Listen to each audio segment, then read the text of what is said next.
It's 2016. The UAE has won the right to host the World Expo in Dubai in 2020, and heavy preparation and investment is occurring. Governments double its investments in entrepreneurship and R&D. The war records the lowest crime rate in 50 years. The MENA region is replicating the same success of the UAE.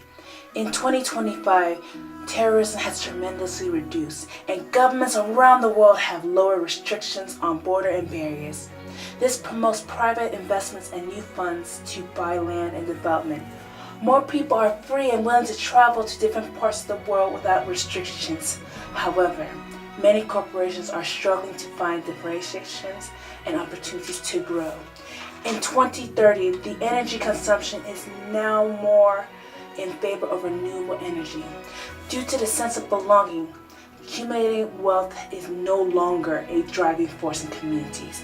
There is a greater competition in the travel industry, with the largest development being the air capsule. Society is now a lot safer and advanced than 20 years ago, but people are also becoming complacent, and governments are reducing their investment in R&D. It started when capitalism gradually got unfair for people in 2016. In USA, the populism revolution made a huge impact. In District 9, a large number of attacks were committed by ISIS. This forced major powers to unify their intelligence systems. Concerns for safety made corporations and individuals to stop investing in emerging economies. Funds went to private developments and safety-oriented services. Communications were enhanced by technology. Internet started to be free across the globe. In 2026, terrorist attacks have substantially increased by 25%, forcing countries to start a massive ground operation on ISIS in the Middle East and some places in Asia. Moreover, sea levels rose 2 meters on average, which puts cities like Amsterdam, London, and Paris at risk. In 2031, and due to the unrest and the rise of the sea level, there was a massive shortage in safe lands, especially war zones areas.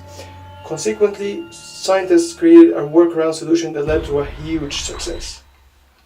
In 2035, and having this income inequality problem rises, which increase the gap between the rich and the poor. It's like the rich people have to live behind their walls of luxurious compounds and mansions.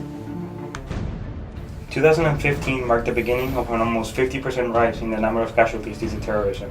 Economic uncertainty drove advancements in technology forward that further reduced the need for human labor. This caused an increase in unemployment, and individuals were displaced towards larger cities. Giant corporations begin to buy up land in the hopes of increasing their yield, and thus people are forced into tighter spaces.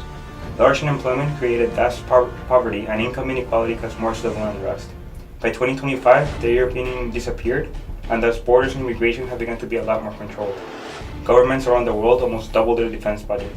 Due to the difficulty when traveling internationally, the wealthy begin to crave local destinations, and safety concerns put a premium on being secluded. By the year 2030, all communication is surveyed in the name of safety. There is a vast reduction in international commerce. By the year 2035, security concerns have allowed the government to take control of people's lives in exchange for safety. 50% of the governments worldwide have adopted communally managed land resources. International tourism has slowed and is reduced to basically just government functions and the business elite. Climate change has been slowed thanks to the slowing down of the economies, and resources now seem sufficient to handle the current population.